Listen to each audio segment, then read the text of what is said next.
Yesterday we did Pitch Perfect, which is a chance for people to pitch. What we're really trying to do is build a community of entrepreneurs. Basically, that's why it's so important that you guys get to talk to each other. Can you hear me all right, by the way? All right? So my name is Manoj Chow. I run a company called Easy Peasy. So I'm basically a business consultant. If you want to find out more, we've got some brochures. I run a lot of courses on product design, marketing, etc. But this event is about you and particularly our speakers. So first of all, I'd like to introduce you to Brian. I saw Brian give his most amazing talk, and I've gotten to know him very well. Yesterday he was a dragon in our Pitch Perfect event because there's nobody better qualified than has been through the ups and downs of building and exiting out of a successful business. Brian, I don't want to cut his story because I'd rather you discover it. But trust me, he's a full-fledged, successful, much better than the real dragons on TV. Because these are the hidden stars. And that's what we try to do with these events, is, you know, so we find people who've made and built multi-million-pound businesses, seen them through ups and downs, and started with very humble beginnings. So let me hand it over to Brian. Thank you very much.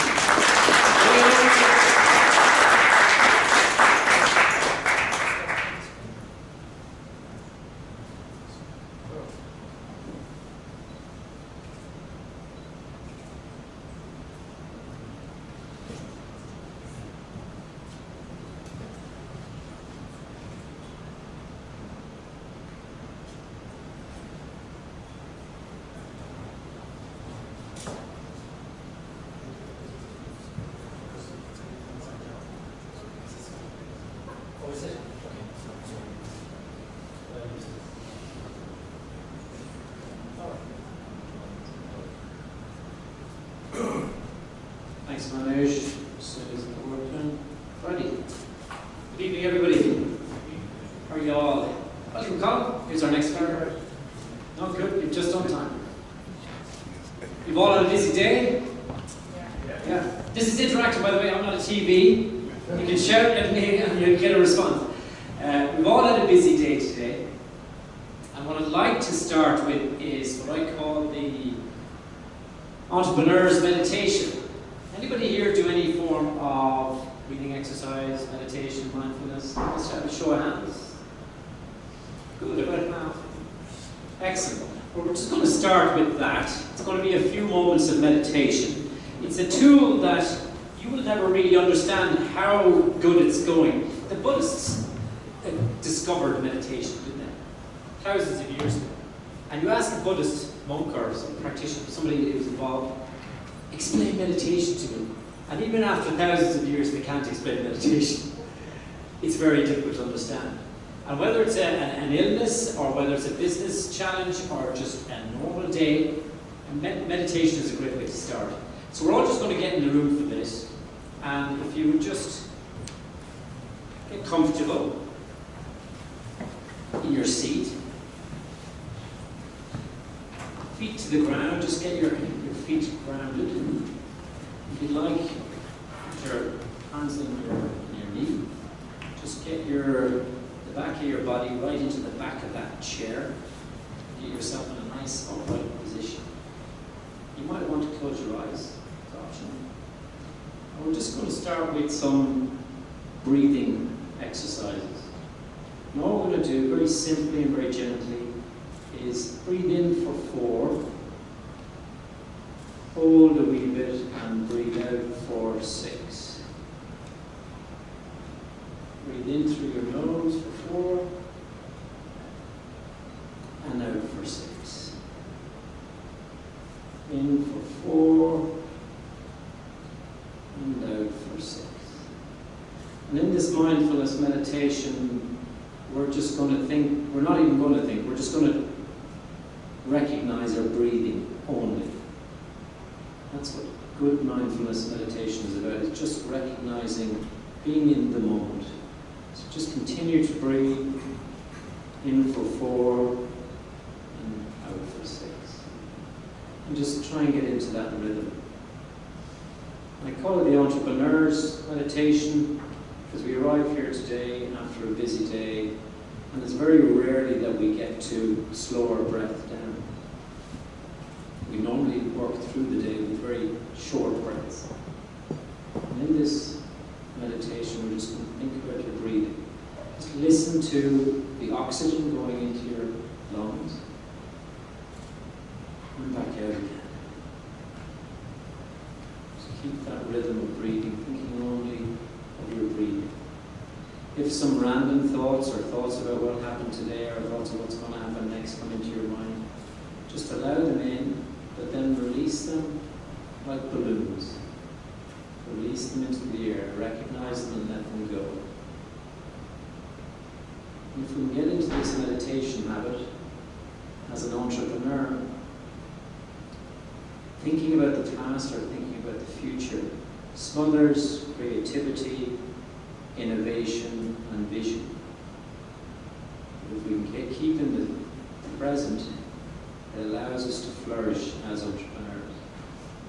Whether you continue to breathe, or perhaps hold the breath a little bit at the top and then back out again. Through mindfulness meditation, it allows us to go into a pitch with a customer or an investor or a team meeting with more calm. And as a leader, this is what's required of you. You can do it just before you go to these type of events or at the start of your day. Breathing in, 4, through the nose, pause, and back out.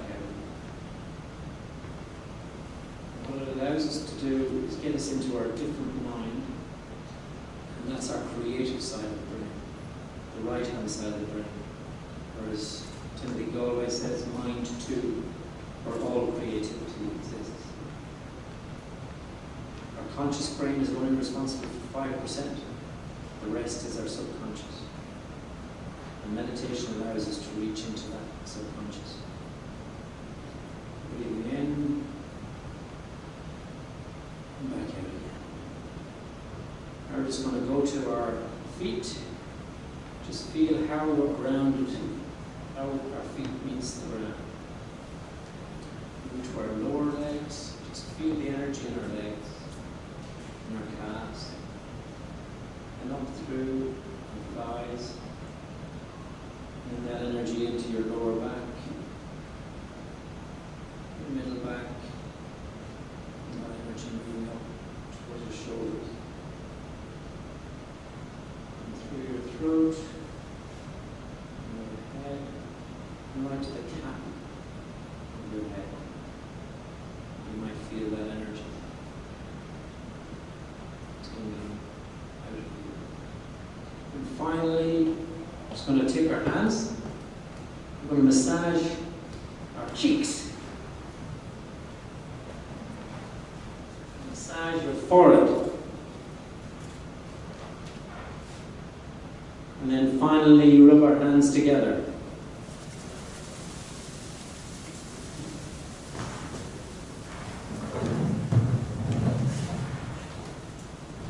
Righty.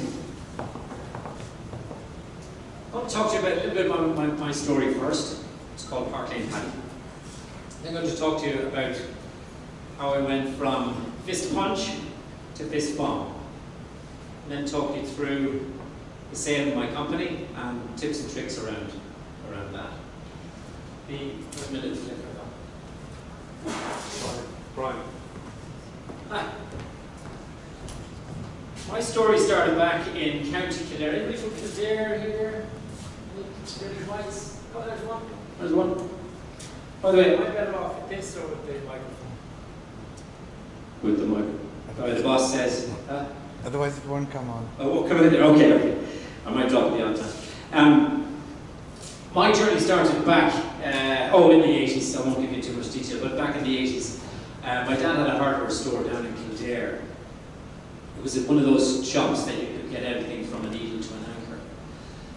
And my dad unfortunately died in 1986, a couple of years after I left school. But before he died, he said, make sure you go over to England and learn the ropes. Anybody here lived in London at any time? Oh, good. You might have heard of a hardware, independent hardware chain called Robert Dice. Yeah, Robert Dice. Dad knew Robert Dice. He said, "Come over there and learn the ropes from Robert Dice. He's got a good operation going over there." So I went over there in March 1989, and I was doing the usual thing. I was on 80 quid a week, cutting lino, stacking shelves in the gardening department. And one morning, this chap, very well-dressed gentleman, you can imagine he had the cravat out to here, very fine English gentleman from Surrey, and he says to me, "Young man," I'm cutting the lino for him, he says, "Young man, you carry yourself extremely well. Have you ever considered a higher paid career?" I don't know, sir. I think on 80 quid I'd consider anything. I don't know what the right answer is. Anyway, so I went along, called him the next day, and went along to the Hilton in Basingstoke. There was a seminar on there. And I walked into the car park from the train station. All I saw was Rolls Royces, Mercs, Lamborghinis, Porsches, Ferraris. And I went, if that's the seminar I'm going to, as long as it's legal, or even if it's not, I'm signing up. And I went in there, and it was a seminar for recruiting self-employed, commission-only, life assurance salesmen. So what did I do? Of course I signed up. And I joined a company called General Portfolio as a self-employed, commission-only life assurance agent. In September, I finished my apprenticeship in September, much to my mother's despair. So if you really need to come home, that's not a proper job, all the usual stuff. And I went along, the fellow who was placing, I was one of 2,500 agents all around the UK. And the guy who chose the office I was going to work in, I'm not sure whether it was a practical joke or not, but he placed me in a place called Aldershot. Anyone heard of Aldershot? Yeah? Garrison town, 55,000 British Army personnel. And they stuck the paddy there. So there it was, Irish guy selling life assurance to squaddies going to Northern Ireland in the middle of an IRA bombing campaign. Huge. It turned out our company, General Portfolio, we were allowed to sell a life insurance policy up to 50 grand without what was called an armed forces questionnaire. Because armed forces used to get loaded by ×3. So it was a great little policy. And it was it was hard to sell, but it was a worthwhile sale. And I used to get in, I got in through just a couple of couples, because the married quarters used to be over here, and then the normal squaddy barracks were over there. They couldn't care less, they just wanted to get to Friday to have a session and go out of it. The married couples, however, particularly the wives, were very worried about their husbands going off to Germany or Northern Ireland and not coming back. So I got into a referral chain. I used to ride into the barracks. This is 1989, the Troubles was pretty much at its peak. And they used to put a parka jacket on me. And I'd go past the Century with these couple of other lads. "Oh, right, who's going officer?" And or used to get past and into the barracks. And I would stay there for a couple of days, and I had a referral chain going that allowed me to go from one house to the next, signing up all of these policies. And by 1991, I qualified for the top 100 salespeople out of 2,500, which is quite unusual because normally in the life insurance business, you've got to sell to your family and your friends. And when I went in on day one, it was like, "Well, show us your list." I've only got 5 aunties, and they're in Birmingham, and they're all nuns. They don't buy life insurance. They're going straight up. So it turned out in 1992, we have to think Maggie Thatcher did something decent for it.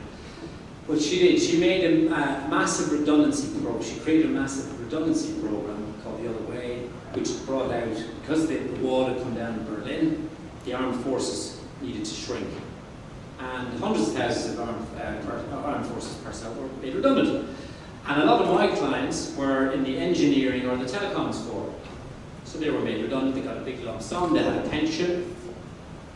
So they had a little bit of a leeway. And a lot of them, because they were MOD cleared and highly technical, they went into what was the fledgling industry of contracting, IT and telecoms contracting. So of course Brian here follows them in and converts all of their arrangements to private rather than they were in the army pension, etc. But because they'd come out on City Street and they went from, say, 60 grand a year to 120 or 150 grand a year, they had a load of cash, but they did need to replace old benefits that they used to have. So in came me with my financial services hat on and sold the BGAs out. Instead of a 50 quid pension over there, I was now doing 500 quid a month pensions. And I was top of leaderboard, never to be caught up on it by any of the 2000.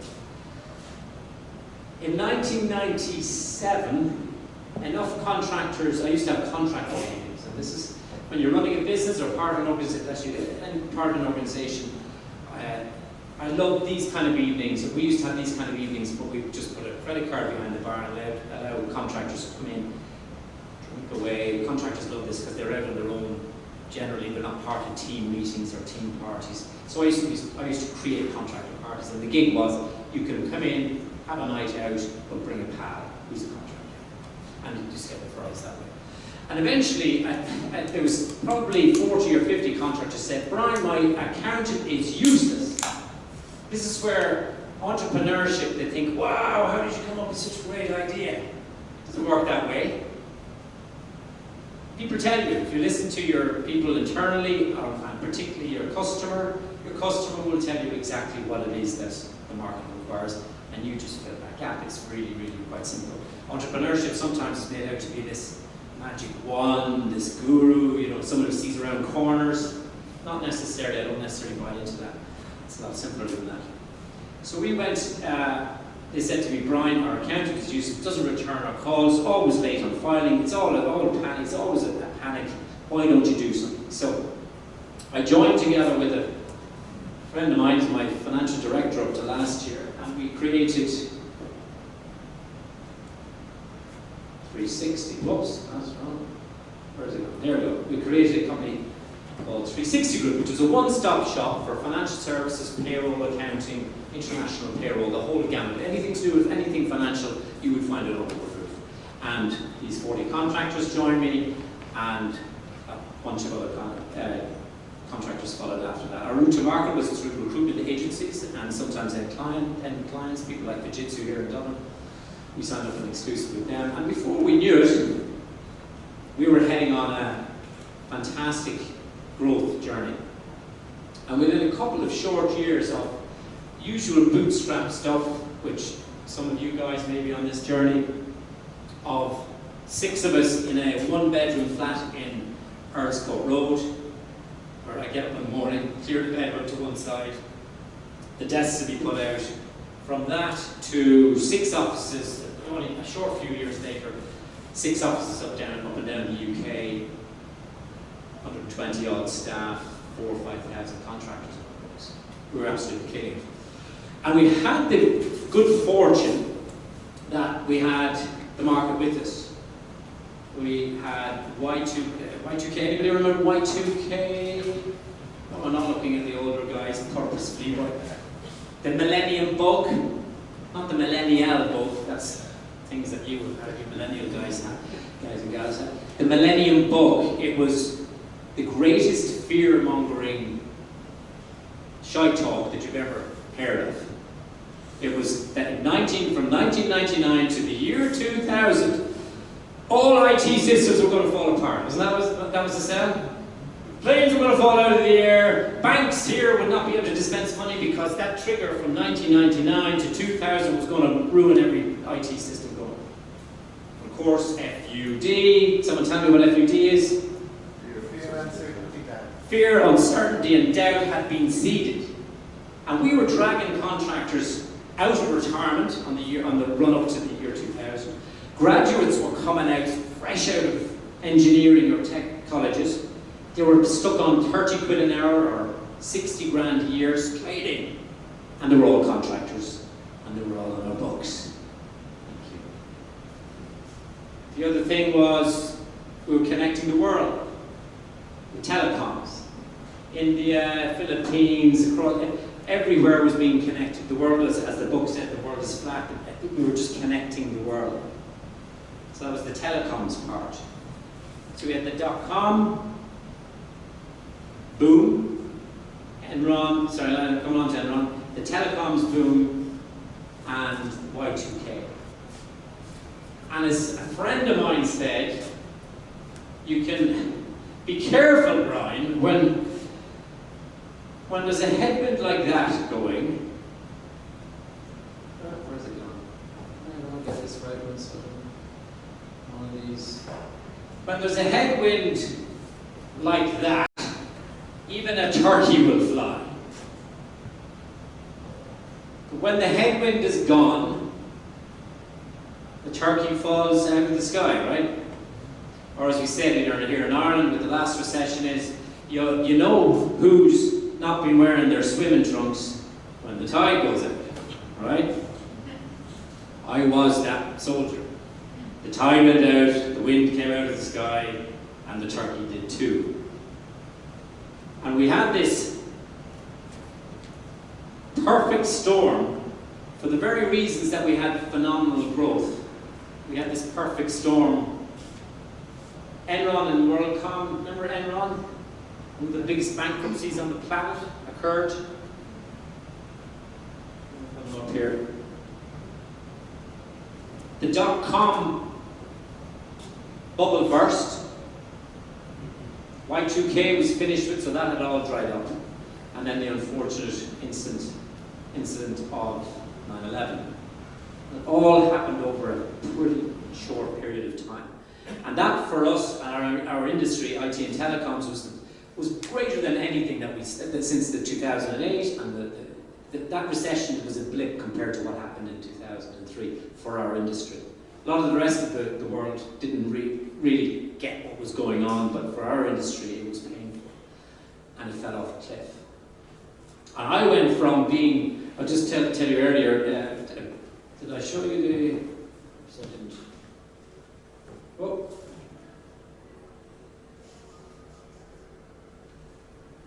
I was called Park Lane Paddy. I lived just there on Park Lane.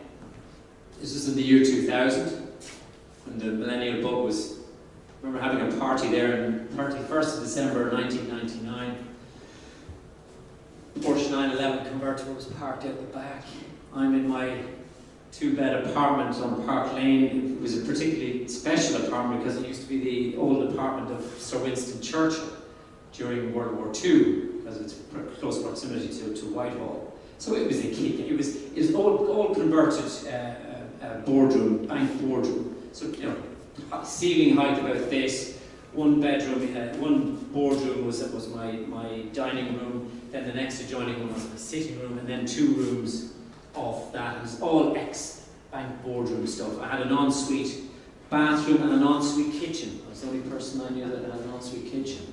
Anyway, it was kick-ass time. Now, do you hate me enough now?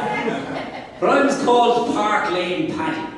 Down in the Lanesborough, or down in Home House, which is behind Selfridges, I used to walk in there with my swaddle, and a bit of Del Boy going on. And all the English guys go, "Oh, here he comes, Park Lane Paddy." That was what I was in my nickname. But within a very short few years, it's gone from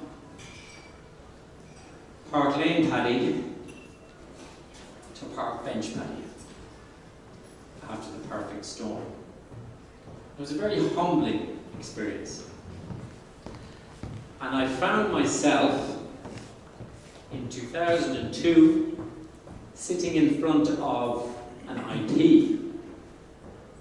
That's not intellectual property either. Anybody else guess what an IP is? It's an insolvency practitioner. So I'm there, sat with this IP, about to sign my papers for my personal and company bankruptcy. It was a difficulty. The guy's name was Mark West. He's a bit of alright kind of geezer, East End geezer. He said, "Brian, it's alright. You just sign the papers, I'll take your assets.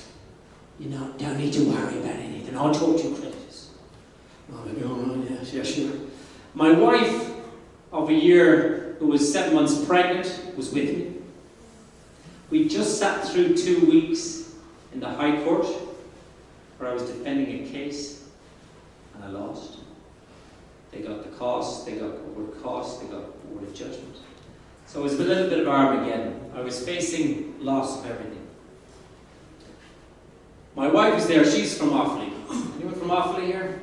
No, unlikely, and you wouldn't declare it if you were. But she's a tough bog woman. The long arms are carrying buckets and flat feet for chasing across the beach, but don't tell her I said that. But she's a sturdy lass. Takes a lot to rattle her. But at that point, when realising what was going to happen next, i.e. that we were going to lose out, she'd married this millionaire, multi-millionaire a couple of years earlier. Now there's this guy signing his bankruptcy papers. And she starts to well up a little bit. She's sitting here, and Mark West, this guy Mark, goes, Kerry, I can tell you a little bit, I'm saying you. And Kerry's like, here. Kerry, you're worrying. Damn, you don't need to be worrying. I can see you're expecting a baby, ain't you? And she's like, Mark goes, you'll be alright. You don't need to worry about a thing. Because you were expecting a baby, you're going to go right to the top of the cancer house list. At which point, my wife did break down and cry. The next piece that I'm just going to go through with you, I didn't normally, it was managed that, now you've got a bit of free rein on this talk, so I've added this piece in. It's the first time I've added it in. But people used to, when I've done Park Lane Paddy talks before, I would talk about how it went down, and then the exit, how I exited the company. And people would say, what happened in the middle? And I guess to a degree, I used to try and blank out what happened, because it was a tough time. However, I thought there was more learning in on reflection, and after people asking me a number of times, what the hell happened in the middle? You've told us the good, the bad, and then the good, but how did you get out of it? So I'm just going to talk you through that. When you're face to face with failure, knowing that you're about to lose it all, everything that you've built up, there's 3 thoughts that went through. I'm just telling about my experience, and then you might be able to relate to this. Whether it's in business, personal, family life, there's 3 things that went through my head. Disbelief. How did I ever end up in this situation? Despair. And shame. And what I'd like to do is talk you through how I coped with that. And I'll start that with 3 things. The resources that are around you that you may not be aware of. Belief, your belief systems, and MEE, managing your energy. Now, I'll just talk you through first the bit about resources. There is infinitely more resource around you than you will ever have any problem, any issue. This amount of resource over any problem that you'll ever have. But try and tell that to somebody who's right in the middle of this, in the eye of the storm. Try and tell that to somebody who doesn't see any hope, doesn't see any way out. And I'll tell you a story, because I talk here about friends, associates, and your life partner, your husband, wife, boyfriend, girlfriend, whatever it is. There's those 3 groups of people. But for me, they only amounted to 5 actual people. I don't have that many friends. Firstly, I'll tell you 2 stories. One is a friend of mine, his name is Frank Kelly, he's from Galway. Construction guy, lived in London he was in his 70s, lived in London for 30, 40 years. He was my mentor, although I didn't call him that at the time. We call him mentor now, I guess. I meet up with him regularly for a pot of tea, and he'd smoke his pipe, he'd given me all his sage wisdom. I'd call him to tell him what had happened. He'd been keeping an eye on it. When the court case swung the wrong way for me, I called him and said, I'm a goner, Frank. Anyway, he came to my office. We'd normally meet down in Ken High Street, but he came to my office, and I remember him sitting across on the board by the boardroom table. And I said to him, Frank, that's it. I've had it. I'm done. I'm not going any further. I'm picking the phone up to my best competitor and I'm giving the thing away. I don't want the clients to suffer. I want them to have some kind of transitional thought. He said, oh, and he listened and he listened, and as good mentors do. He says, Brian, in the construction in business, if we have a JCB, everybody know what a JCB is? Digger, yeah. Not all the Irish people do. Do you know what you call them? High-max diggers? Okay. He said, when a JCB is stuck in the ground, the one thing we don't do is stop. Because once you stop that machine, you're going to have very little chance of getting it out. So the best thing to do with that JCB is to keep moving. Not necessarily with any purpose, but just keep moving, and eventually the momentum will get you out of that hole. Well, next one. The second story is a mate of mine. His name is Gareth Savin. He was the tight head prop for England Rugby. He went in when playing club rugby. Went into a scrum. The scrum collapsed, and he broke his neck right up at the top, C1, top vertebrae, quadriplegic. Was told he would never lift his head from the bed, from the pillow again. But after years in a place called Stoke Mandeville, which is the sports injury clinic in the Midlands, he began to get movement back in his arms, in his hands, in his biceps, in his triceps, to the point where he had his own vehicle, his own electric wheelchair. Everybody remember the A-Team black van? Bit like that, electric door, all electrified, electric wheelchair. In he go, up the ramp, and into the vehicle. His indicators were pads each side of his head, and then a hypersensitive steering wheel. He had regained his independence. He had a life, a job, his own home, his own girlfriend. An inspirational character. But he didn't get there easy. It took him 3 years. He was stuck in 3 years, full-time, never got out, in Stoke Mandeville, working on physio every single day. Anyway, in the middle of my storm, he calls me up and said, Brian, I've got tickets for Iron Maiden in Hyde Park. We're going to the move, we're going to this gig. I said, Gareth, no way, man, I'm not coming. I've got to tell you, I'm just stuck in the middle of the storm here, and I am fucked. I ain't going. I'd love to come, but I'm not coming. Anyway, he persisted, and I ended up going. I remember standing with him in Hyde Park. Iron Maiden's on, we've got a pint in our hands. Anyway, I'm so full of anger and frustration and all the stuff I talk about there, and I turn to him and do you ever say something?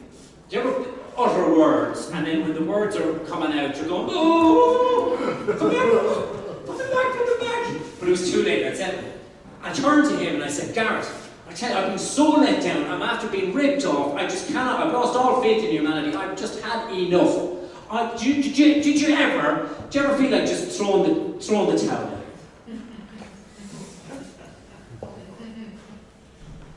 And I realised what I said. What am I thinking about? And he turned to me. He's there, and he's looking up at me. He goes, no. Things never got that bad.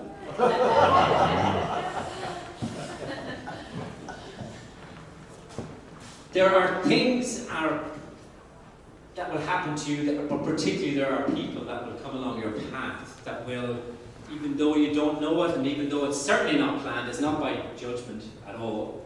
It's a lot of luck, very little judgment, and a lot of, I don't know, I'm not that religious, but a bit of divine inspiration will, when you're in those troughs in life, whether it's business or personal, that these people will come along. What happened next? Let me tell you, in 2003, again, this was just pure fluke, the British government came out with a thing called the Enterprise Act, where businesses, rather than going kaput, they metaphorically put you and your business up on the operating table, tried to put thousands of volts through you and said, well, let's see, can we resuscitate this dead beast? And if it doesn't work, goes into liquidation, or if it does, well then, happy days. I was given that chance, and we put together a bunch of what's called TTPs, time to pays, And I went to all my creditors and said, here's the story, here's the situation, I want to pay you back, but give me some time to pay. And we went into programs with each one, and every contractor and every supplier got paid. After that, we re-engineered the business because we had 6 offices. And through software and some clever planning and the whole of our industry, because we were in the IT telecoms industry, everything was going online. They were the early adopters, you would expect that from IT contractors. We innovated through software. And another one of the 5, a friend of mine, my daughter's here, her godfather, he was the first person to sell an online ticket. He built the online ticketing system for BA. And I said, dude, can you have a look at our industry? So he came in and became our CTO, and he built our software that put our software called Oxygen360.com online. Our strapline was online, on time, every time. But he said to me at the start, he said, I'm not going to work for you unless you change the attitude, the mindset within your business. He said, you're an accounting and payroll provider, you ain't anymore. From now on, you are a software house.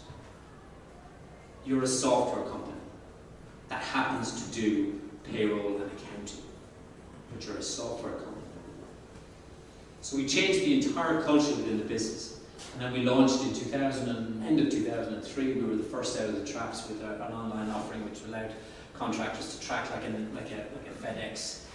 It's all very, very normal now, but back in 2003 it was very unusual. They're allowed to track their payments online at every stage. And we just went from a very manual business to an online business with a kind of software model. And if you know, software models have got gross profits, 80, 90, 78, 90%. It became a cash machine. We outsourced to India. We set up an office in Bangalore. We had people in central London doing manual work, tick and bashing type of work we call it, on maybe 15 to 20 quid an hour. Because it was relatively low level for central London, they would stay for 6 or 12 months, get a bit of experience, and then be off for a better paid job. We outsourced that work to, all of our non-voice work, to India. And we, instead of paying 15 or 20 quid an hour sterling, we were paying $5 an hour in India. And that really gave us a competitive advantage where we were allowed to drop the price to our customers, but remain even more profitable. Cultural change, and I'm going to come on to that in a second. And also internally and externally, and from CEO downwards, we engaged with coaches, life coaches, executive coaches, CEO coaches, to help us navigate our journey. So that is what happened.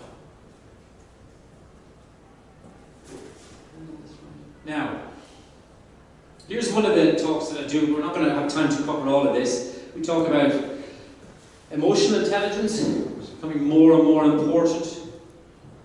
Deloitte, who do a very good staff survey,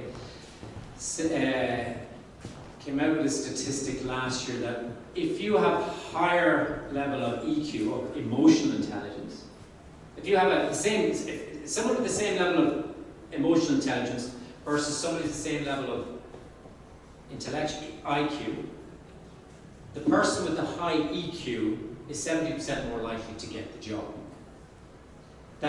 And also the point about IQ at the age, I think it is 16 or 18, whatever IQ you've got at that stage will determine how, I won't say ticky or otherwise, it's how intelligent you're going to be for the rest of your days. IQ is static, EQ continues to grow. And it's just something that whether you're in a career or in a business, EQ is so much more important than it ever was before. Cultural entrepreneurship, get a coach, I'm going to cover those now. Now, remember I talked to you about bankruptcy, baby? What's TQ? Oh, sorry, technical. Technical intelligence, yeah, sorry, thank you for bringing that up. Those 3, IQ, EQ, TQ, things to concentrate on. Once you get those 3, you know the formula of 1 + 1 + 1 = 10. You know, if you get those 1, 2, 3, it's multiplied by 20. It's phenomenal. the EQ and the TQ are the things that we can work on. Now, do you remember I mentioned to you about bankruptcy baby? Yeah, here she is, over here. She was doing a BizOrg thing in school, and she said, "Daddy, you do this management stuff." I saw you doing that trust fall. Anyone here do the trust fall? We all done those, haven't we? Catch you. Colleagues catch you. She showed me how to do it. So she wanted to do this in her school. So here is her demonstration. This is our youngest, our oldest, this is our youngest kid. He's going to cover his head now. He's going to look at it like a bandit in just a minute. But what I want you to do is check where the management and leadership errors occur in this. Oh. Hey, you guys, what are you going to do? So we're doing trust fall time and we're doing a blindfolded, so. Bandit. Okay. 1, 2, 3.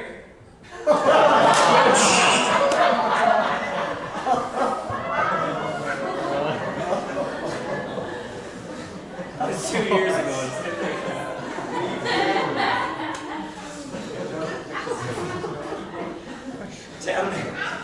Tell me what was going on there. Give us some leadership errors there. No clear direction. No clear direction, The yes. vision wasn't the same.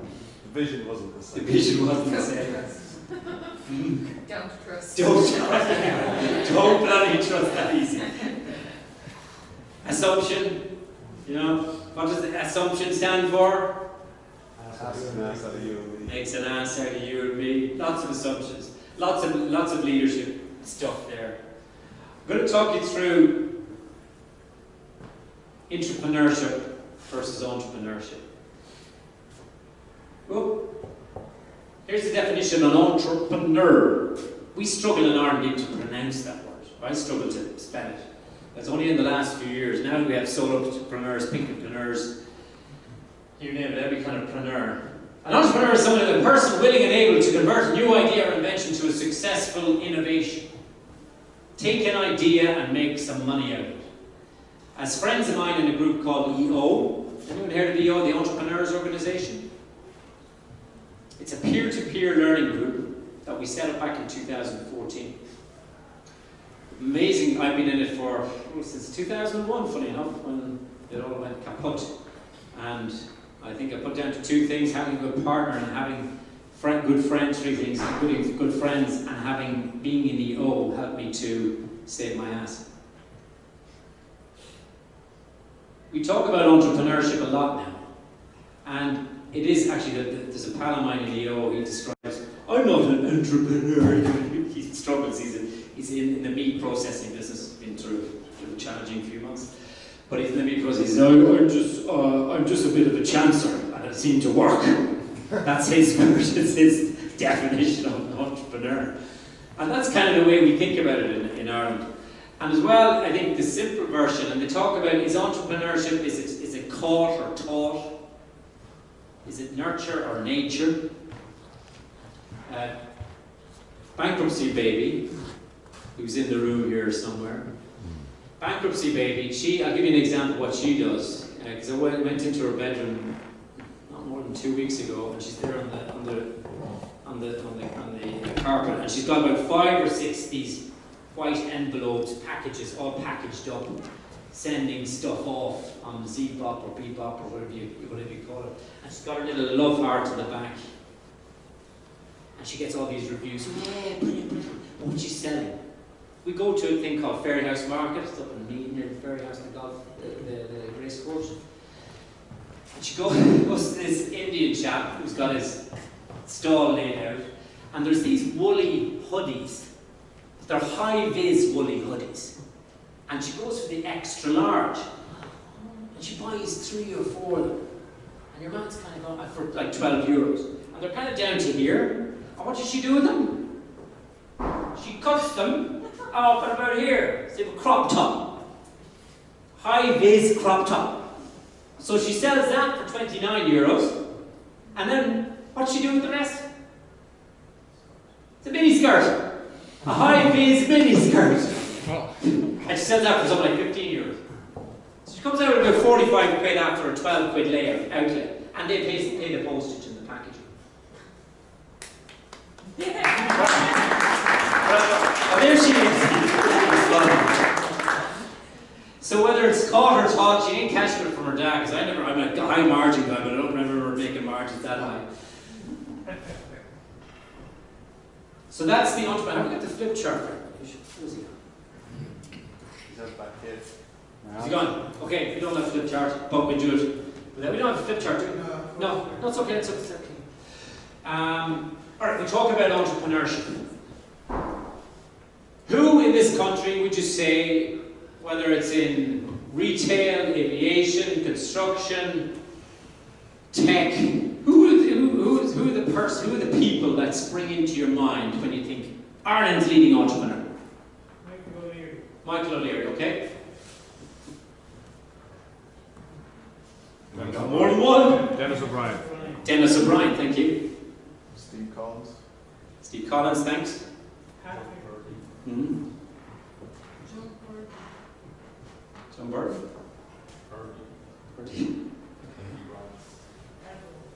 There we go, okay, very good. Any female entrepreneurs out there? What do we have?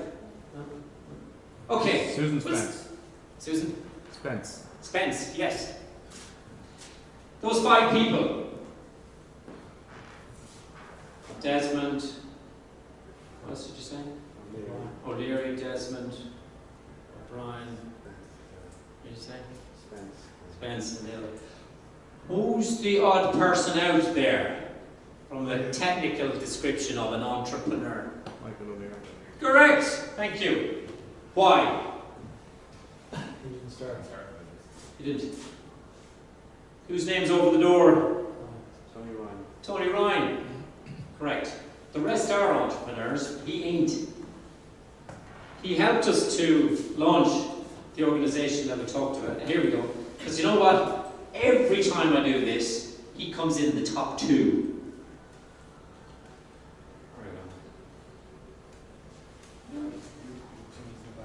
Oops.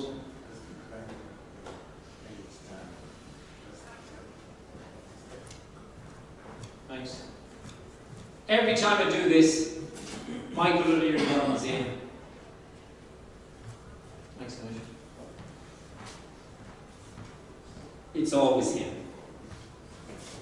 He helped us to launch EO, the Entrepreneurs Organisation, just down the road here, back in 2013-14, in the middle of the recession, when nobody else would listen. He helped us to launch. We launched EO with him.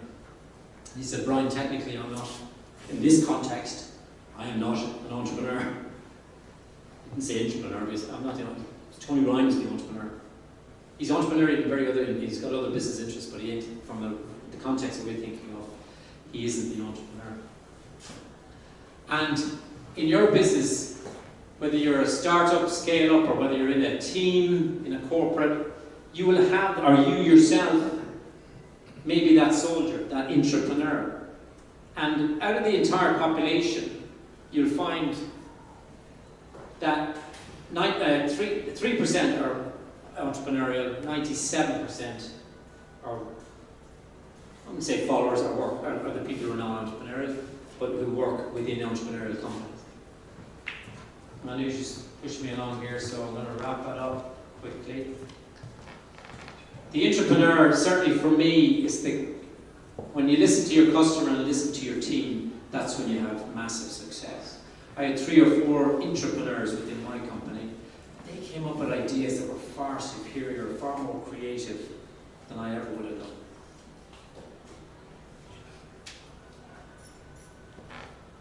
Get a coach. Let me talk to you about getting a coach, and this is something that you should consider if you haven't had. Who here has got a coach? Probably. I have 5 coaches. I've got a business coach, I've got a business mentor, there's a difference, a life coach, a spiritual director, and I've got a gymnastics coach. Well, specifically a cartwheel coach. My 10-year-old daughter, since she was 8, she could do 30 cartwheels in a row. Perfect straight cartwheels. And I said, Eva, teach me how to do that because I love doing cartwheels. And now I'd give her my demo. And she goes, Daddy, yeah, it's a cartwheel, but it's a wheel missing quite a few spokes. We need to work on this. And there's two things when you're looking for a coach that I think you need to watch out for. Number one is, if you're looking for a coach or a mentor, go and have a chemistry session with them for 1 hour and just see is that chemistry there. And if it is, go for gold. And if it ain't, move on to the next one. It's worth taking that time. But number two, and in the case of Aoife, she knew how to do the wheel and I wanted to do it better, so I went to her. But go to somebody who has done what it is that you aspire to do. Somebody said to me, we were in the US this summer, and somebody said to me, I can only take you as far as I've been myself. That's so true in coaching or mentoring. No point talking to somebody who ain't been to where it is that you want to go. I think that's really, really important. And after a while, my dodgy old cartwheel became a little bit better. Yes. What do you think? You want to see a live one? Jacket on. Here we got proof in the foot.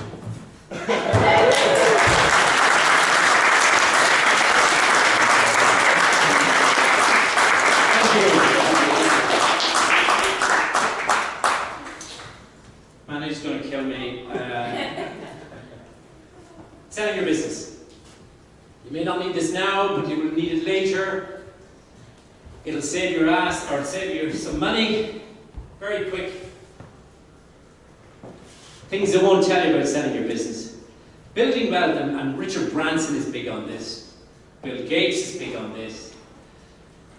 As you go along through your career, your business life as a CEO or whatever, senior exec, whatever it is to give away money as you go along, rather than waiting for a big giveaway to charity at the end. And the same thing goes for building executive wealth, is to build your own wealth as you go along. I meet so many entrepreneurs who are waiting for the big cash out, the big valuations, the 32 times EBITDA exit.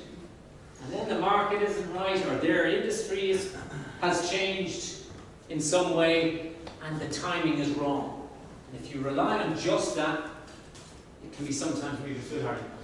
Do your due diligence on your buyer.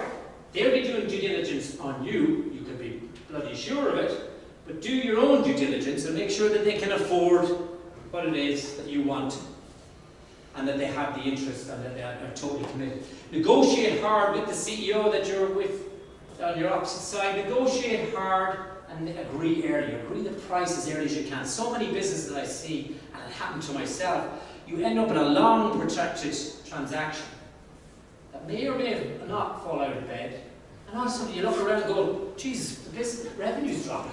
I wonder why? Because you've concentrated for so long trying to get this deal off, and you switch off to the normal business of the day. Selling your business is like selling your house.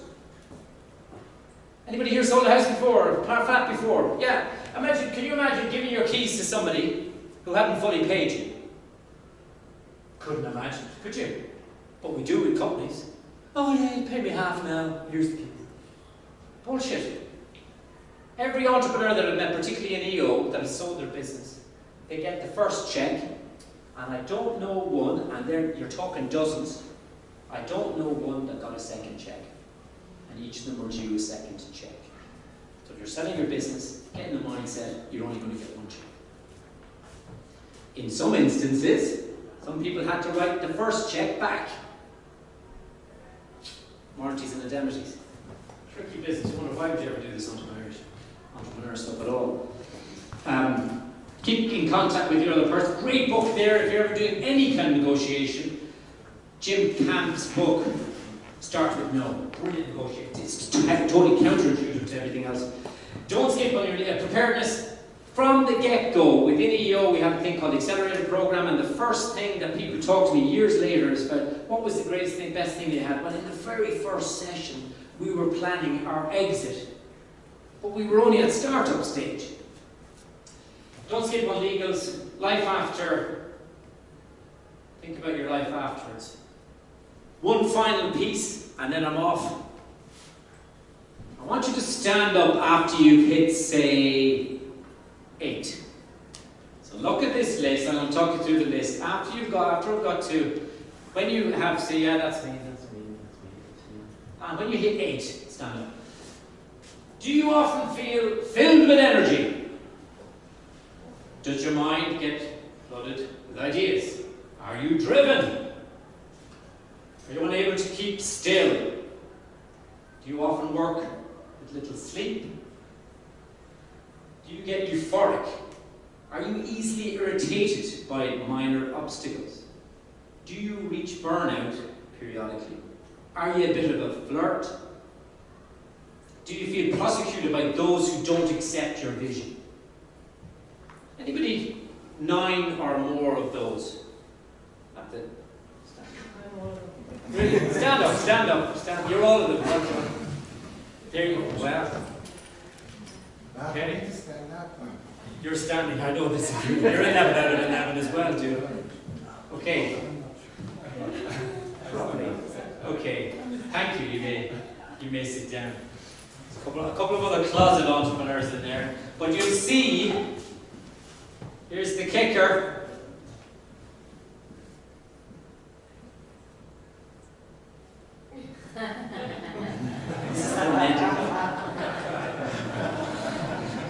And I know there's a couple of you probably saw that coming. And they want to medicate us. I did this to a group of accountants, and I lowered the bar to, I think, 6 or 7. And guess how many out of a couple of 100 accountants stood up? None. None. They don't have the type of traits that we do. You have to have a little bit of a screw loose, and I'm just going to do one very final piece, because imagine, it's to demonstrate the little bit of craziness that involves around being an entrepreneur. Imagine that's your business. That's the money that you put into it, the time, the blood, sweat, and the tears that you put into it. Now, walking on that entrepreneurial journey is a little bit like this. You're wondering what's going to happen next. You're feeling a bit nervous. You're going, be right in the middle of a pitch with an investor or with a client. I need to get this, but is it going to fall? You're getting more and more nervous. Are you getting a wee bit nervous? Not quite. You feel a bit nervous now? This, by the way, is how your partner feels. Watching you doing this shit. Yeah? Your partner and your family's partner, your partner's family. Because if you don't bring the people along on the journey with you, because we're all a little bit screw loosey, you need to take a pause, make sure that we bring them with us. Because if we don't, what happens? Jesus! Take a pause. If it happens, you could lose it all. I've been playing Paddy. Thanks for listening.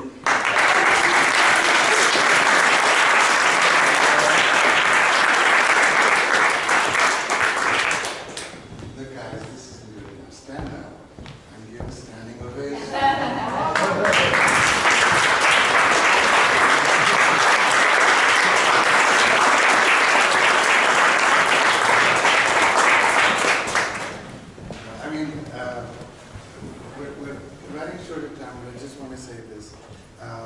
Brian really is an exceptional businessman, speaker, coach.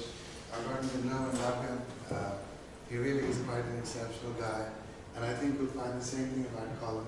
Colin, would you mind while I just sort things out to hold you? Of course, yeah. So please. A very good evening. How are you, Brian? Well done. So, Colin, would you mind just introducing yourself? What do you think? The main man? Well done, Brian. Last night as well. Who was there last night as well? So Brian and I are a bit of a double act. Peers were available for weddings at our mitzvahs. The price is right. So look, Brian, well done, was great. And Brian said something really interesting. In fact, the similarities in our stories were both failures. Right? That's my story too. Both of us have had business failures, which is probably why we're standing here tonight. And there was also a perfect storm in my story. We'll talk about that in a second. So it's huge amount of similarities in our journeys. And when you fail, fail early. That's my advice. When you fail, you're going to fail. When you fail, fail early and learn from it and go again. Does anybody here play golf? I don't. Any golfers in the room? Do you understand the concept of a hole-in-one and how rare that is? So why do entrepreneurs think they've got the next big thing, it's their first ever idea, and they're going to knock it out of the park and create a hole-in-one? It's not going to happen. Let's be honest. So get into business, try something, fail, and fail early. And thank you. I'm hoping to use my own flicker if that's okay, because I'm watching the challenges with the pen. No, can we put that on? Presentation mode. So we're going to fly through some stuff if that's okay. There we go. Okay, good stuff. Colin O'Brien's the name. And turn to your neighbour and say, you could be my teacher. Turn to your neighbour and say, you could be my teacher.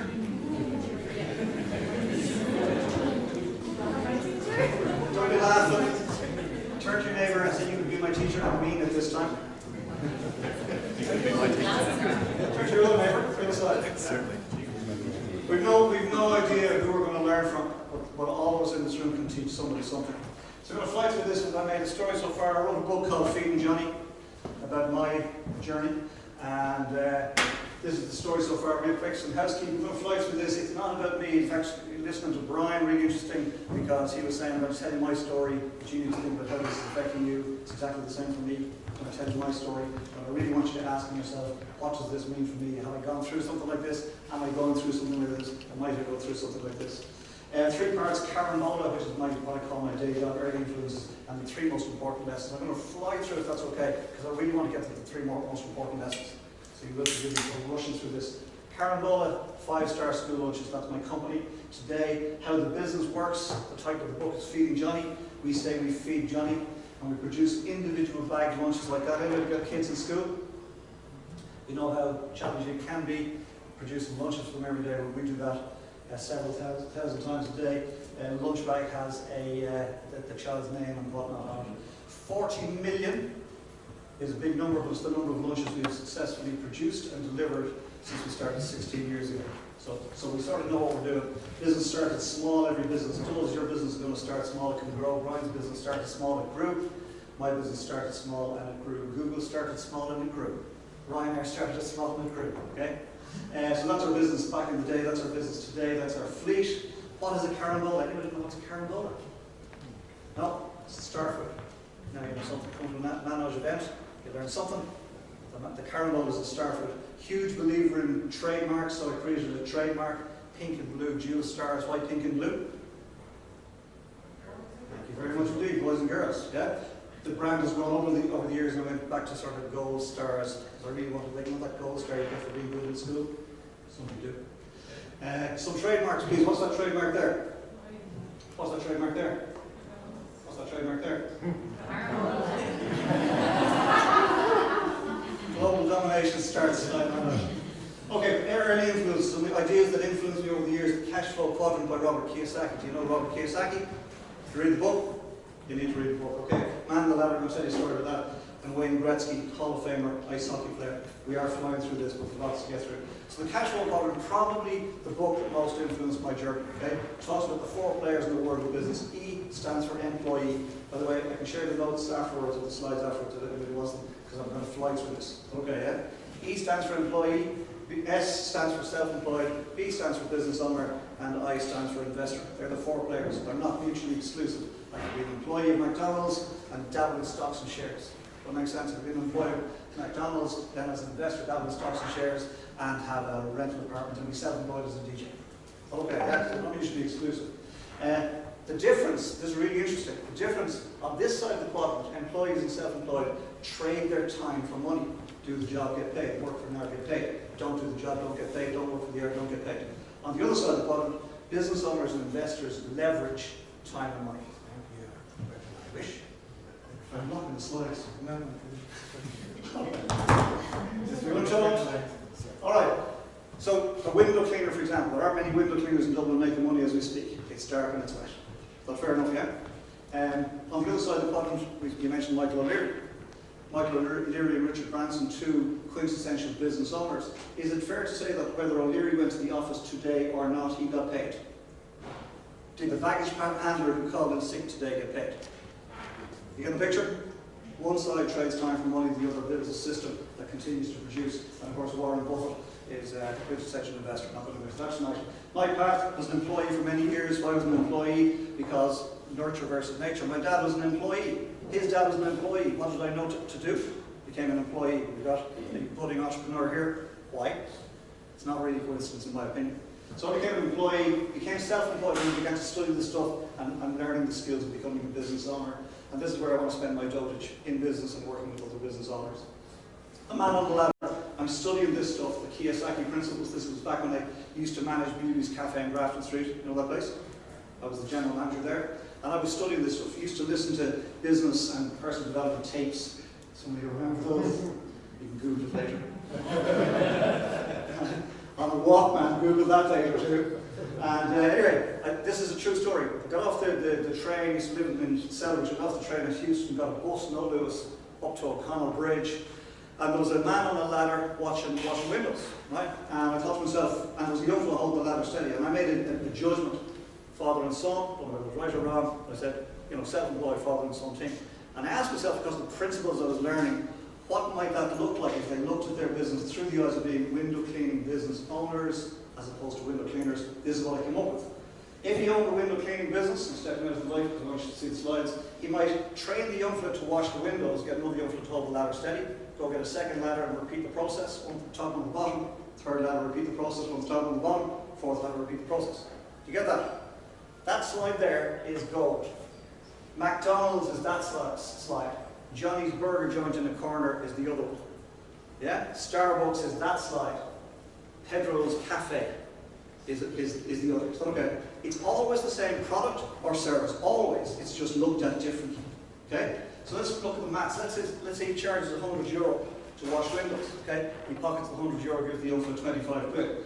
If he owned a window cleaning business, he still charges €100, but he's got 4 teams out there. What does it look like? He hires 4 crews, pays them 75 quid each. What's he left with? He charges €400, he pays out €300, he's left with €100. The same money he would have got for washing the windows, except he wasn't on the ladder.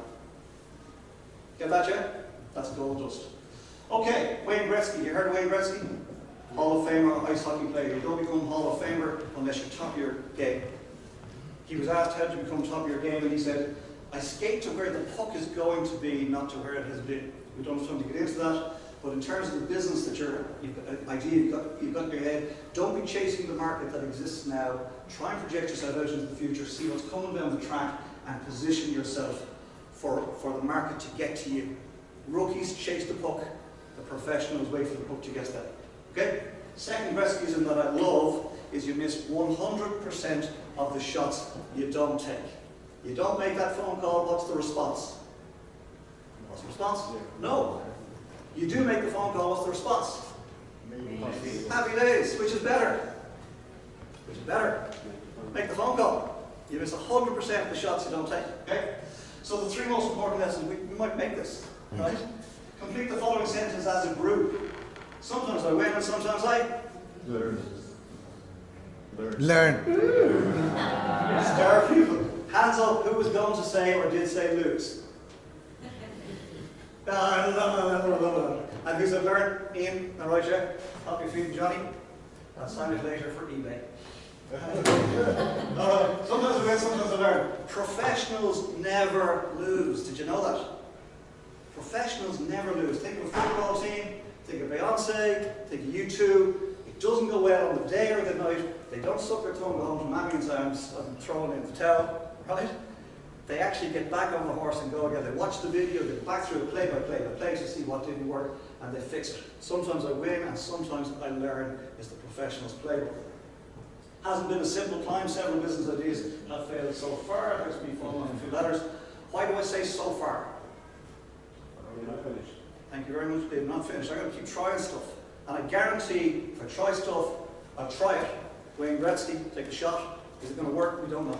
Okay, yeah? Several business ideas have failed so far. The perfect storm, here we are, Brian's very swap notes, right? But here's my perfect storm. I told you I'm a dog used to manage Beauties in Grafton Street. Moved to Limerick in 1998. Anybody from Limerick? No, I was thinking, you don't know anything from Limerick? Okay.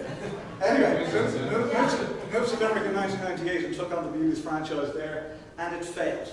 This is my business failure story. Not quite as dramatic as Park Lane Paddy over here, but not, you know, it was spectacular enough in my terms, okay? And the perfect storm that happened was where in 9/11 came into it. First of all, there was the market changed around the turn of the century, regards to the millennial effect, right? The millennials wanted something different to Beauties. Remember Beauties? Yeah? You know, the type of stuff that they had, bacon, egg, sausage. You know, there were 2 coffees in Ireland, black or white. And Beauties was expert, right? And then millennials wanted cappuccinos and wraps and fancy stuff, right? Beauties wasn't known for it, so the market began to vote with its feet and go elsewhere. So that was the first thing. So our business was growing and began a slow, steady decline. Second element, if you like, in our perfect storm was foot and mouth disease. Foot and mouth disease around the turn of the century, 2001. And the market dropped because the government told people, don't go into the cities, it could spread this disease. Market dropped by 20%. That was a problem for us. Already declining and dropped 20%. Third was 9/11. Same time, third was 9/11. 9/11 happened, right? And that kept us flat because the Americans never flew back into Shannon. Shannon, of course, is adjacent to Limerick City. So our business stayed flat. So for a whole period of about 18 months. And then in 2002, the final nail in our coffin was what I call in my book the feckin' Celtic Tiger, right? Because the feckin' Celtic Tiger was this madness that gripped the country and drove the paper value, not the real value, the paper value of property through the roof. And our rent for a coffee shop on a pedestrian street in Limerick, which is Ireland's 3rd city, went to up to €1,000. Selling cups of coffee, but it was €1,000 a day. Yeah, how many cups of coffee do you have to sell to make €1,000 a day in rent? Forgetting about it. And that was just for the privilege of opening the door and going in and buying the rashers that they didn't want anymore. Right? So it was a problem. So that's why we went out of business. That was our perfect storm. So the lesson, stuff outside your control can wipe you out. Fail early, right? Because that's when I became a man. Yeah, I expected, nobody gets into business expecting to fail. The likelihood is it will. Deal with it and move on. Fair enough? Ryan, would you concur? Okay. Lesson number 2, the man on the train. This is the happy part of the story. So business problem, right? And I knew it was dying. Once the rent review hit, it was game over. It took us 3 years to exit at huge cost every day. Rebranded from Beauties, I had the Beauties franchise. Rebranded from Beauties, gave them back their brand, saved us about 50 grand a year, but all that did was keep us alive for 50 more days in terms of rent, okay? Rebranded Cruises Coffee Company, where the name come from, Cruises Street in Limerick, not particularly inventive, right? And we brought the brand Cruises Coffee Company to the Liffey Boardwalk. Do you know those kiosks on the Liffey Boardwalk? Hey, I'm going to start that, 2003, and we branded the Cruises Coffee Company, okay? That also didn't work, right? But because, it's a professional failure, right? But what happened was, I was living in Limerick, had exported the brand back to Dublin, and I was up and down regularly on the train. And I sat beside this guy on the train one morning, and I gave him my business card, as you do. You probably don't do business cards anymore, do you? No? You know what a business card is? It's a changing world, right? Anyway, I gave this guy a business card, right? It was a Cruises Coffee Company business card, and there was a strapline on the back of it, which is on every business card I've had since, because there's gold in it, and it says, how can I help? This guy, never had it before, says, called me, says, what does that mean, how can I help? And I said, that's my offer to the universe. If you think of it, can be of any help, give me a call. He never rang me. I never even thought of it. 3 months later, his boss rang. And his boss said, you met a guy on the train, did I? You did. And he said, he came back to me and he said, if you're ever doing something in food, give this guy Ryan a call. He's interesting. He says to me, do you want to tender for a pilot project for school lunches here in Limerick, a place called Moyross, very disadvantaged area? And I said, I do, thank you very much. We won the tender. Okay? What came out of that, 2003 to now? Sales for our first week in 2003, €160. Woohoo! We're out of the traps, right? Sales per week now, over $250,000 per week now. Was that a good meeting? One of my favourite Limerickisms is you can chalk it down. That was a great meeting. But the great news was one for everybody in the audience. Absolutely guaranteed, it's my absolute belief, there is a man on the train moment waiting out there, universe has put it out there. The only question is, will you turn up for it? Universe is waiting. Will you turn up for it? 2 criteria must apply. Number 1, I'm preaching to the choir here, you must be out there. You're here. The ones that can't benefit tonight aren't here. Okay? That's the first one. So you've passed the first test. Second criteria, really important. My business was dying. Told you that, right? Gave your man my business card with the strap on, how can I help? Not will you buy from me? Not will you help a buddy out? Can we sell you coffee? No strings attached, how can I help? That's the only reason why he gave my card to his boss. Does that make sense? If it was a sales pitch, I wouldn't be standing here tonight. So those 2 criteria, if you honour that, turn up, and then turn up to serve. It'll make all the difference. So, network to be of service, that's lesson number 2. Nearly there, Manoj. Lesson number 3. What Yoda teaches us. Okay? Please, everybody, try to touch your head. Please try to touch your head. If you didn't touch your head, stand up. You didn't even try. Try to touch your head. We'll do it one more time. Try to stand up. Let's do this. Stop. Okay, we're nearly done. Okay, stand up and try to touch your head. Now, if you touch your head, sit down. Okay, you can only try to touch your head, stay down. Okay, everybody sit down. Great. So you try to touch your head. Perfect. Okay, and try harder. Try harder. You did touch Try harder. All right. Please sit down. Please sit down. Please sit down. Thank you for playing. So what Yoda teaches us is wonderful. Do or do not. There is no try. Do or do not. There is no try. Lesson number 3. Do or do not. There is no try. How can I help? This is the last piece. How can I help? We'll leave you with something if that's okay. Ian won the book. Happy days, Ian. Free audio book if you'd like it. It's yours truly reading this. Put you to sleep at night in a good way. Feel free to download the colinmotivation.com/freebie. And then I do a weekly Coffee with Colin vlog and podcast. Goes out every single Sunday morning to an audience, not all my followers, but to groups talking over 107k. Really excited about that. It's out there for you to check out. There's one I recommend, and it's entitled Stop Selling and Start Serving. colinmotivation.com/serve. Ta-da!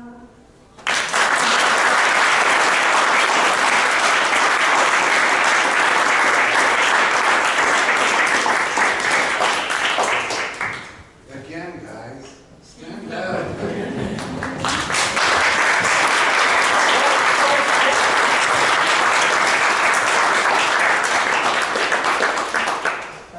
We're going to ask, we've got 5 minutes, so kind of like a panel thing. Are there any 2 questions for each of our speakers? Does anyone have a question? You spoke For both or I think for Brian? Okay. you mentioned EO in Dublin local chapters. Is it only for entrepreneurs or people who No, there's a threshold, isn't there, Brian? It's 10 million turnover. Is your question, is it only for entrepreneurs or is it for entrepreneurs or? Yes. Is that your question? Yeah, my question is that. Is it only for entrepreneurs with businesses or? Yeah, it is, but there's a sister organisation called YPO, Young Presidents Organisation, which is for the hired hands. The EOs for the entrepreneur, YPO is for the presidents who are not necessarily the founders. But in EO you have to be the founder. All right. Any other questions? YPO is the One more question. Okay. Now look, first of all, would you both agree, or would everybody agree that we've had some really exceptional speakers today? All right. You know, it's getting me to think in a creative thing. Maybe it's a discussion to have that we could do something bigger and longer, and maybe even do a workshop. If we ran a workshop with Brian and Colin, would you guys like to go? Yes. You'd have to put your hand in your pocket. There's no such thing as a free lunch. This was it. Okay. No, honestly, there's another group of people. We've thanked Bank of Ireland, but really the silent heroes, both yesterday and today. And I made a big omission to forget John and Jean, who both put a lot of time coming out here to make this event happen. So could I ask you to give them both? You don't need to stand.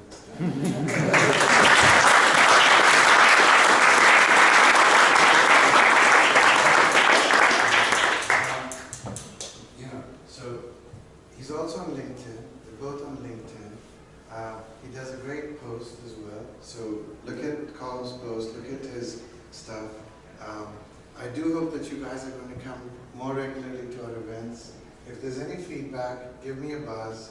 If you want details about my consultancy and coaching and all, there's a couple of brochures you can pick up because we need to start wrapping up.